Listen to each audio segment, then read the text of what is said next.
you can say prime mover is the heart of the automobile. Sometimes transmission system is also called as heart of the automobile. I mean, depending on how important the system is.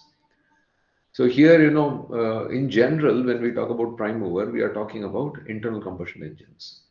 And you studied internal combustion engine or prime movers for automobiles, right? Did you study about the mechanical balancing and power balancing of IC engines in prime movers? No, sir. You didn't study about the mechanical balancing and power balancing of IC engines in that. Okay. No, sir. Okay. All right. So that we will discuss as part of this. I'll give you some insight into why mechanical balancing is required and why power balancing is required and how that is achieved, right? In either of these cases. So anyway, that comes in the second part of this unit. What we will try to cover is the engine working cycle, air standard cycles, engine classification, and then engine parameters.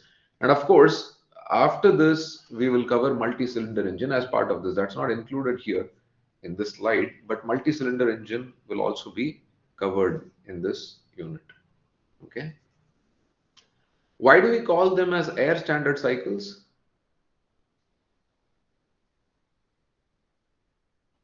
What is expanding inside the cylinder? What is expanding inside the cylinder? Air Engine plus cylinder. fuel, Certain sir. air standard. Yes? What is expanding inside the engine cylinder? So that is a mixture of fuel and air. It's a combustion gases are expanding. It's not just mixture of fuel and air. Fuel and air, it burns, and the combustion gases, they are expanding inside the engine cylinder, correct? The fuel air mixture is just getting compressed, but what expands, what gives you power is the combustion gases. But still we call them as air standard cycles. Why? For easy calculation, sir. Yeah, it's an assumption that we make. We still assume that air is, operating inside the cylinder, engine cylinder. So it's a certain assumption that we make. Okay, you're right for ease of calculation. But then the assumptions will have to be good enough for you to predict the actual parameters, and it has been shown that the assumption is good enough to predict the actual parameters or the actual functioning of the engine, right? Now, if we go to the engine working cycle, this is very common. You have studied this over and over again. So first, initially, there is suction, wherein either the air or the fuel air mixture comes into the cylinder when the piston moves down, right? That's what happens when the piston moves down. Now, after that, what happens? There is compression. The piston moves up, it compresses the air or it compresses the fuel air mixture in case of SI engine. And then ignition and combustion leading to expansion. So the combustion can happen either because of ignition or because of fuel injection, right? And that leads to expansion because there is combustion and the combustion gases increase the pressure and they want to expand the volume.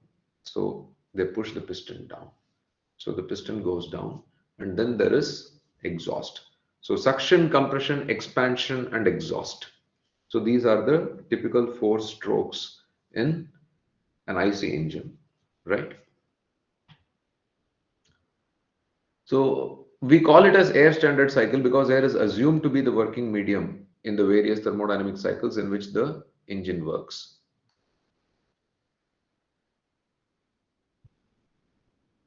Right? So other assumptions, air behaves as a perfect gas throughout the cycle. Compression expansion processes are adiabatic and reversible. The efficiency obtained is ideal efficiency or air standard efficiency. Correct? So then you have several other factors, and then you can also calculate the actual efficiency of the engine, right?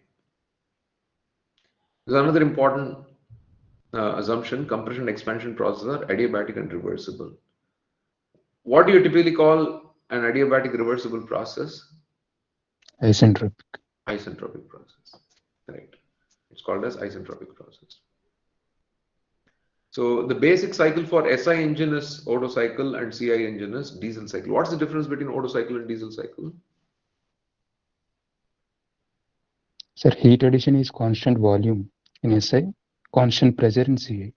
Yeah, constant volume in Otto cycle, constant pressure in diesel cycle, right? So here's the typical PV diagram for both Otto cycle and diesel cycle. You can see 1 to 2 is the intake, 2 to 3 is compression, then there is heat addition, right? That's constant volume. Constant volume process is also called as what? Isochoric. Isochoric. Isobaric. Isochoric. Constant pressure is called as isobaric, Isobaric. whereas constant volume is called as isochoric process. And then there is adiabatic expansion, and then constant volume heat rejection, right? 5 to 6. So 1 to 2 is suction, 2 to 3 is compression, or you can say adiabatic compression, and then 3 to 4 is constant volume heat addition, 4 to 5 is adiabatic expansion, and 5 to 6 is constant volume heat rejection. So this is a complete cycle. So if you look at diesel cycle, you have 1 to 2 suction, 2 to 3 is compression, adiabatic compression, and 3 to 4 is constant pressure heat addition, 4 to 5 is adiabatic expansion, and 5 to 2 back again is constant volume heat rejection, right? Now there's also something called as dual cycle. Typically, the heat addition never takes place in constant volume or constant pressure. Have you seen the actual cycles in the?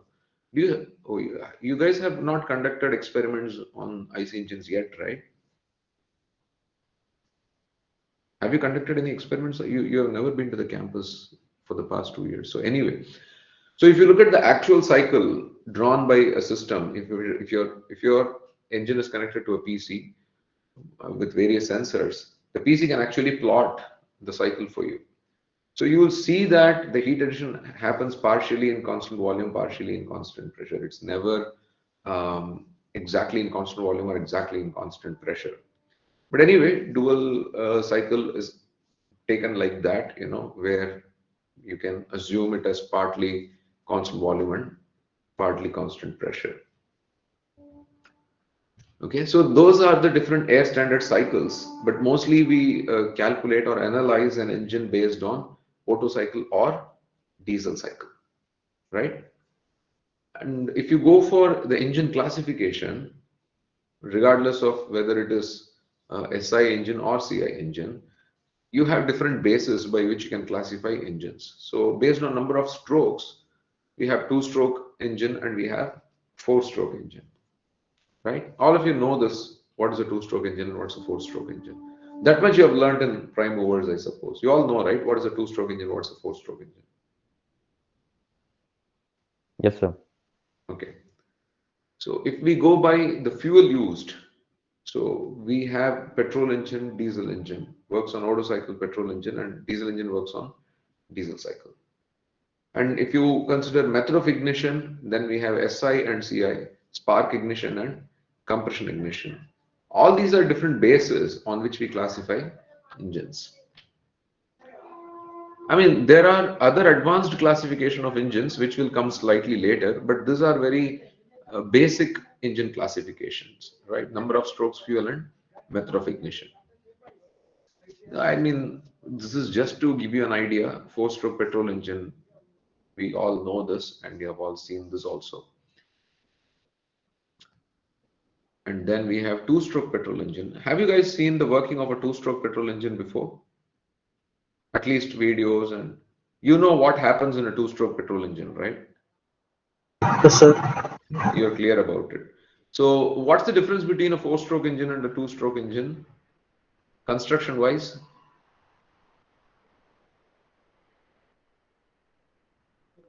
Construction wise, what's the difference between a two-stroke petrol engine and four-stroke petrol engine? No valves in two-stroke.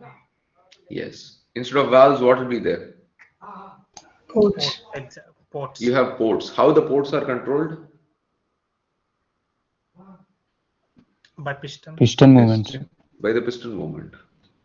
Ports are controlled by the piston movement. What is the other difference in construction when you compare four-stroke and two-stroke? Position of the ports. Position of the ports. Yeah. The moment you have ports and not valves, the ports have to be positioned appropriately. It's true. Position of the ports, you can say. What else? Piston cap. Yeah, the piston head. The piston head, you see, there is a certain shape of piston head when it comes to, you see this, the piston head is shaped like this. Why? Why the piston head is shaped like this? In two-stroke. Scavenging. Scavenging. What is the meaning of scavenging? What's the meaning of scavenging? To remove the exhaust gases previously present. To remove the exhaust gases that are present inside the cylinder by the fresh fuel air mixture, right? The fresh fuel air mixture comes inside and then that helps you to remove the combustion gases from inside the cylinder, right?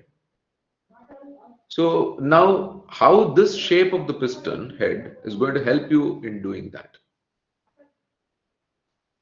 Sir, this shape directs the like exhaust gases towards the exhaust port. Like it is somewhat inclined from the right side. So like when it move Like upward, a vortex movement or More than it directing the exhaust gases outside, it directs the incoming fuel air mixture to go up into the cylinder. You see, since this is a steeper curve here, the incoming fuel air mixture is directed to move up into the cylinder. If this were not to be present, what happens is the fuel air mixture will escape out through the exhaust port. The reason is already there are exhaust gases here, so it will find the path of least resistance, right? It will simply flow through the exhaust port outside. You will have enormous loss of fresh charge through the exhaust port, right? So by shaping it like this, you're directing the fresh fuel air mixture or the charge into the upper side of the cylinder, thereby enabling the combustion gases present inside to move out of the exhaust port, right? yes, sir. So these are some constructional difference. And then which engine gives you better power output, two-stroke or four-stroke? Two strokes, sir. Why? Sir, power is generated for every one Every movement revolution. of the piston, right? But there, every two movements of the piston. But here, every single movement of the piston you get, or every two movements of the piston you get power. There, every four movements, depending on how you look at the movement, right? So that way you get better power output from two-stroke petrol engine. So just a curious question. Have you guys, you all know about railway engines, right? There is electric locomotive and there is diesel locomotives. You know about it, right? Yes, sir. yes, sir. What type of an engine is used in diesel locomotive?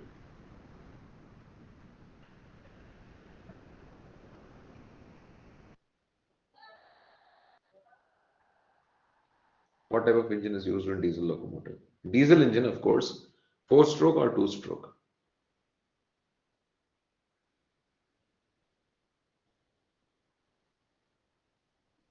Four-stroke or two-stroke? Sir, I guess two stroke because like it generates more power. It generates more power. How is the transmission done? There is a crankshaft, right? There is a crankshaft. And then how the power is transmitted to the wheels of the locomotive? Has anyone thought about it? What happens in a steam engine?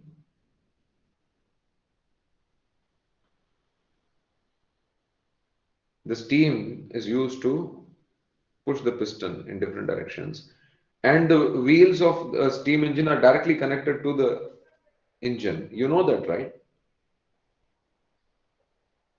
Have you guys ever seen the functioning of a steam engine? Or at least have you seen the videos of steam engine moving? Have you seen the wheels slipping on the track? So usually all the wheels are connected via rod. By a rod. So you will see that the wheels sometimes slip on the track. Have you seen that? You guys are No, missing so much. Please see videos of steam engine, okay? At least you can see some videos of steam engine.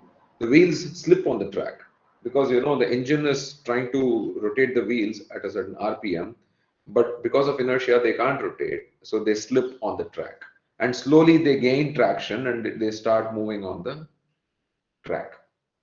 That happens with steam engine. So what's how in diesel engine we don't see that? It never slips on the track. And how the transmission is done in diesel engine, diesel locomotive from the engine. It's a huge, in fact, it's very interesting. You know, we have diesel loco shed in Kazipet. Have you guys ever been to diesel loco shed in Kazipet? You've been here only in the first year, right? yes, sir. Okay. There is a diesel loco shed in Kazipet, Yes, just sir. a couple of kilometers from here. It's a very nice place. You know, I have been there once with a set of students. If you guys had been here, we could have made a trip there. And it's a huge shed. You know, the diesel locomotives and electric locomotives. A lot of servicing happens there. It's like a huge garage. Maintenance happens. So you can see the internal components of all these engines, the electric locomotives, the diesel locomotives. You'll see huge uh, engines that are kept outside. You know, typically how many cylinders are there in diesel locomotive? How many cylinders? It's a multi-cylinder engine. How many cylinders? I think it's something like 12 cylinder or 16 cylinder. And each cylinder, I mean, the engine will be half the size of the room that I'm sitting here. You know, it is so huge. And the crankshaft is like 10 feet long or something. And these crankshafts, we have to see them. We have to see them to appreciate. These crankshafts are forged. They are not. They are manufactured by forging, and that forging technology is not even available in India. They are imported from some other countries because not only that, first they have to be cooled down to a certain very low temperature for them to achieve a certain strength of their own, and then they are forged to that. Is so heavy components. You nobody can move them. You need special cranes to lift them and mount them. All that can be seen in the diesel locomotive if we go there. But the interesting part is the question that I asked you. So you have such a huge diesel engine, multi-cylinder diesel engine. Usually it's a V arrangement, okay? And then you have this huge crankshaft, which takes the power from the piston through connecting rod. How the transmission is done to the wheels of the diesel locomotive. You have all traveled by trains, right? Even with diesel locomotives. I think most of you must have traveled, right? Yes, sir. It's pretty smooth, Yes, sir. correct? It's extremely smooth. You won't see any difference between an electric locomotive and diesel locomotive. You can't say unless you see. It's more or less as smooth as an electric locomotive. How do they achieve the transmission? Anyone has So it? it's not. It's different from steam engines. Like How the transmission is done? See, in a car, you have an engine, and the transmission is you have a clutch, and then through clutch, you have, of course, you have flywheel, then you have clutch, and then after clutch, you have gearbox. And then from gearbox, there's a propeller shaft differential, and it goes to the wheels. That's how transmission is done, right? The power from the engine goes to the wheels via a transmission system, correct? How it happens in a diesel locomotive is my question. Okay, that's a homework question. Tomorrow, someone remind me. You want to know the answer now or tomorrow? Sir, tomorrow, sir, we will like search about it. Okay, explore. Explore, Yeah, it's an interesting topic. Explore, but remind me tomorrow because I might forget. So remind me tomorrow. As soon as the class begins, remind me about this one. Okay. sure, sir. So anyway, it's a two-stroke diesel engine that's used in diesel locomotives. So, but don't do it now. Please pay attention to the lecture. You can always check that after the class. So again, there is Excuse me, yes. sir. Sir, yesterday we come up with lorry crankshaft. What? We didn't get that. While starting the lorry, the crankshaft will rotate fastly, but the wheels move slowly. You Oh, asked that's for not why? What crankshaft. is The the reason? propeller shaft. Yeah, propulsion. Sorry. It's the propeller shaft. The crankshaft is inside the engine. I spoke about the Yeah, propeller yeah. shaft. Okay, the propeller shaft, that's very simple. The propeller shaft is connected to the differential through something called as crown wheel. It's connected to differential through crown wheel, and then this propeller shaft is connected to the crown wheel through a bevel gear. It's called as a bevel pinion, a bevel gear. You know what's a bevel gear? Have you guys studied about Yes. this? Yes, What's a sir. bevel gear? Level gear. Provides 90-degree motion, sir. Yeah, it's a truncated cone, right? The shape of a bevel gear is nothing but a truncated cone. Correct? Yes, sir. Yes, sir. Yeah. So it's a truncated cone. So when you want to connect shafts at different angles, you use bevel gears. Not necessarily 90, it can be any other angle also, depending on the angle of the cone that you use. Correct? So those are bevel gears. So you have a bevel gear at the end of the propeller shaft, and this bevel gear is connected to the crown wheel of the differential. And the gear ratio is so huge. The diameter of this bevel gear is so small, whereas the crown wheel is very, very large. That is why uh, for every several rotation of the propeller shaft, the crown wheel rotates only once. So that is how the reduction happens from the propeller shaft to the differential. That is why you see that even though the propeller shaft is rotating at a high RPM, the wheels still rotate at a low RPM. Every stage there is reduction in the ratio, the gear ratio. So that's why you see that the propeller shaft is rotating at a very high RPM, whereas the wheels are rotating at a very low RPM. It is because of the reduction that happens from this bevel gear or the bevel pinion connected to the propeller shaft to the crown wheel of the differential gear. You understand the have you understood what I said? Yes, Was sir. that clear? Yes, sir. Yes, It sir. was clear. Yeah. Okay, so that is why you see that the RPM is different. Did I left anything open for discussion in the previous lecture? Sir, disadvantages of independent suspension system also, sir. Yeah. Disadvantages of independent suspensions. That you remind me that will be discussed in the suspension system. What do you call Okay, sir. chapter? Will be discussed in the disadvantage is that there is a large possibility of rollover.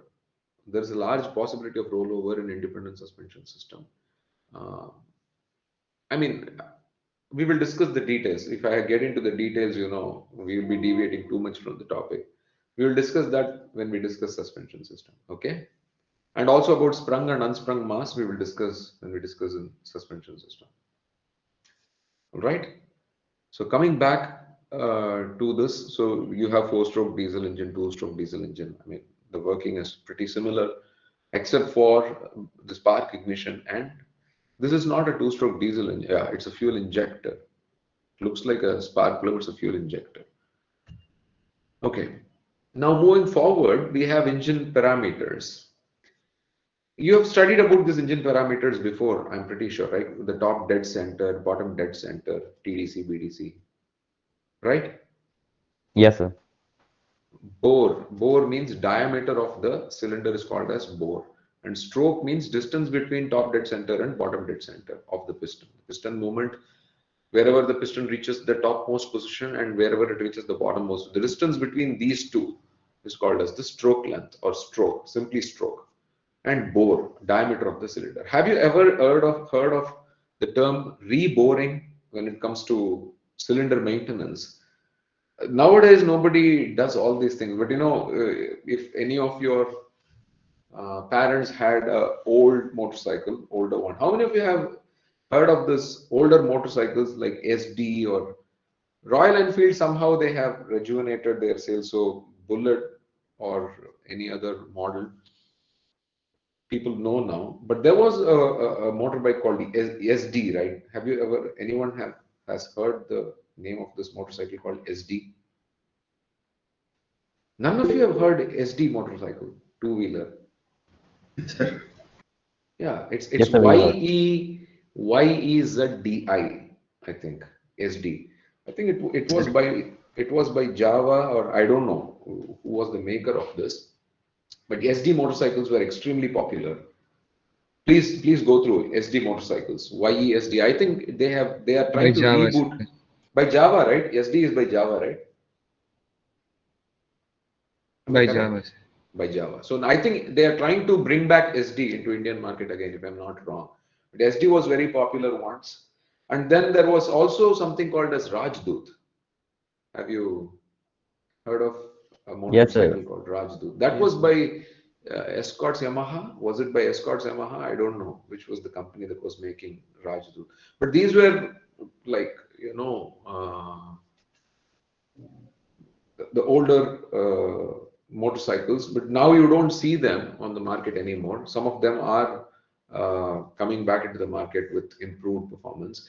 But in those times, frequently or very often, you hear the term reboring, whether it is with two-wheelers or with respect to four-wheelers. They do a process called as reboring. What is the reboring called as? Bore means diameter of the cylinder. So reboring means what? Again, making it to the correct dimension. Yeah, that's right. See, because of the repeated, after long usage, the surface of the cylinder, inner surface of the cylinder can become damaged, or there can be deposits and several other things can happen. So they try to rework the diameter of the cylinder. So that's called reboring. So this is a very common process that was used in many of the automobile garages and so on. But I don't think anyone does reboring now. You can check. I'm not sure. Reboring is a very popular maintenance process that was done in earlier automobiles. So that is bore, diameter of the cylinder, then stroke, I said. Then there is something called as a square engine, which means the bore is equal to the stroke of the engine. If the diameter of the cylinder is equal to the stroke length, such a cylinder is called as such an engine is called as a square engine, right? Then clearance volume is the volume above the piston when at TDC. So or you can say the volume from TDC to the top of the cylinder or cylinder head. Whatever is the volume above TDC, that is called clearance volume, right? Then cylinder volume means volume above the piston when the piston is at BDC, from BDC and till the top of the cylinder. That is called cylinder volume. And then there is something called as stroke volume or swept volume. So it's the volume between TDC and BDC, right? The volume between TDC and BDC is called as swept volume because that's the volume that the piston sweeps. So that's called as swept volume.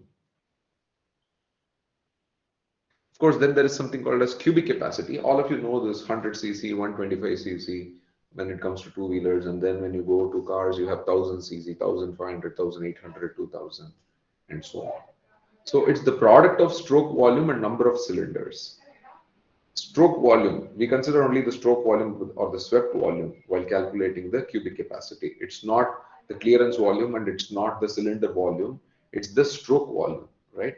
Stroke volume is the cc. So when you say 100 cc engine, the stroke volume of the engine is 100 cc, right?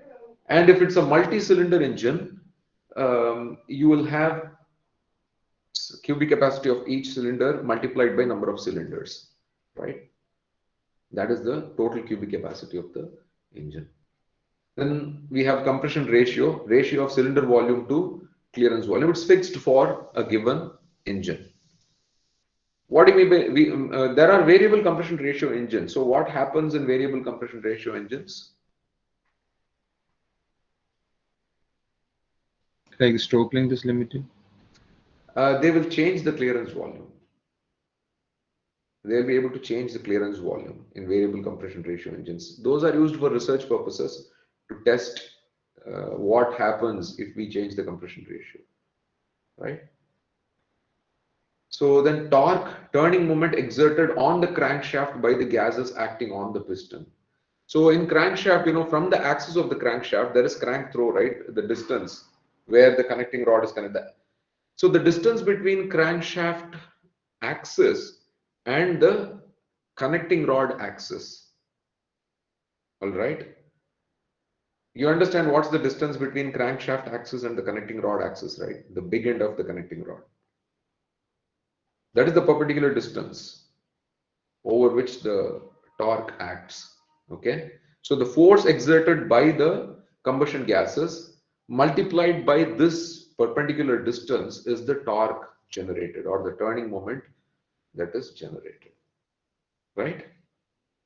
Are you clear? Are you able to visualize what I'm saying?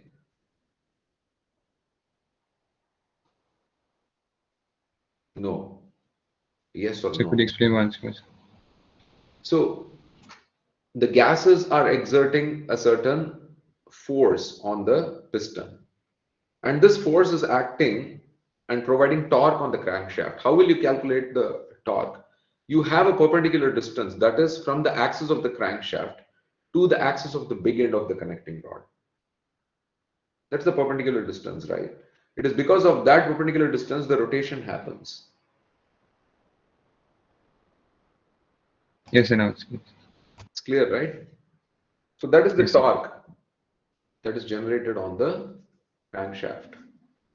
So then power is 2 pi n, rotational speed of, you have this, n is the rotational speed of the crankshaft, angular velocity, and then multiplied by torque, you get the power, 2 pi n t. So in power, we have classifications. You must have studied all this in your IC engines, right? Internal combustion or prime movers for automobiles, these calculations. So then you have indicated power, brake power, and then what? There is also something called as friction power. So when you subtract friction power from indicated power, that becomes the brake power. So friction power is nothing but the power that is utilized in overcoming the friction between the moving parts.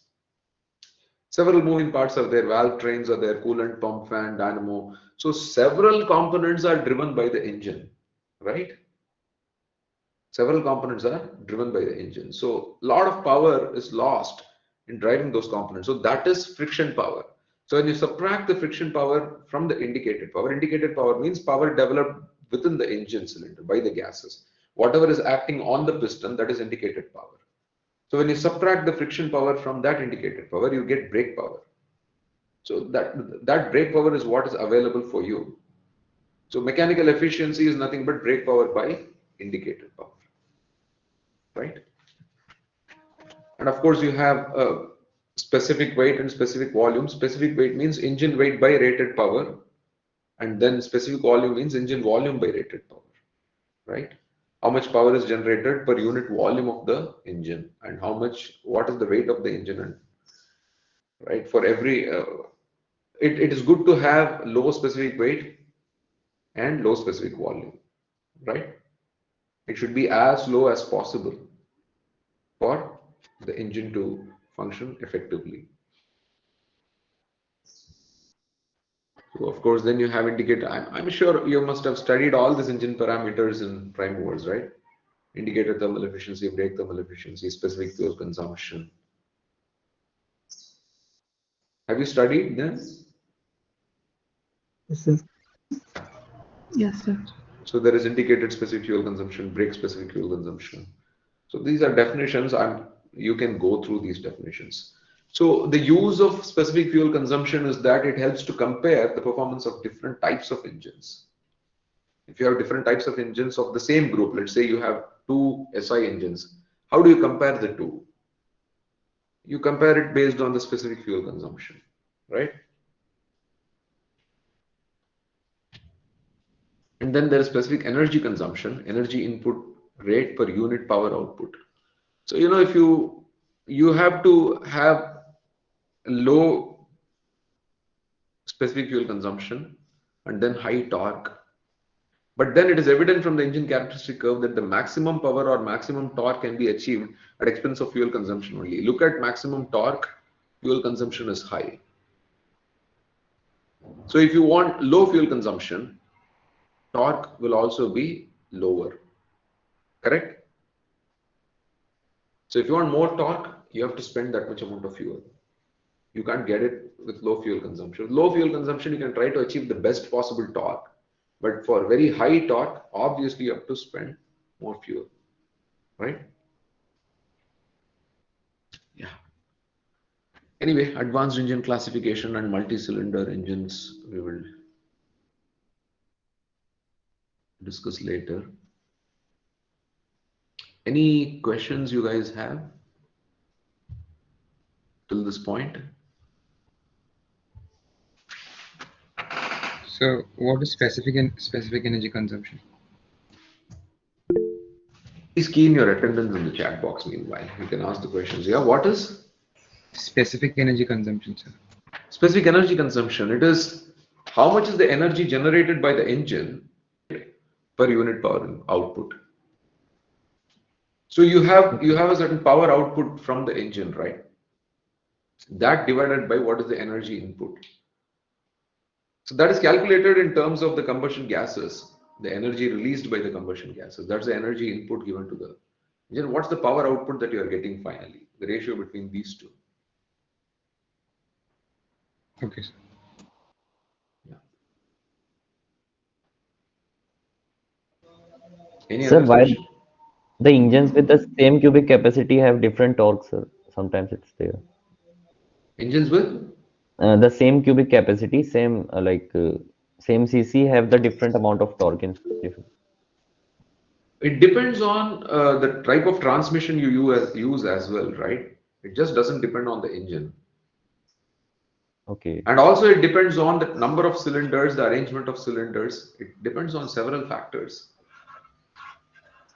Okay. So same capacity, cubic capacity engine may be V arrangement or inline arrangement, or it may be n number of cylinders, or it may be 4 or 6. It depends, right?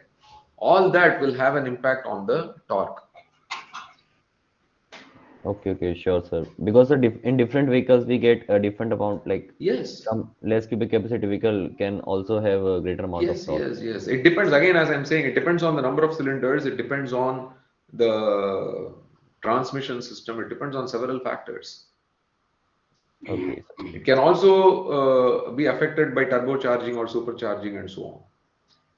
Yeah, sir. TSI engines. Yes. Okay, got it.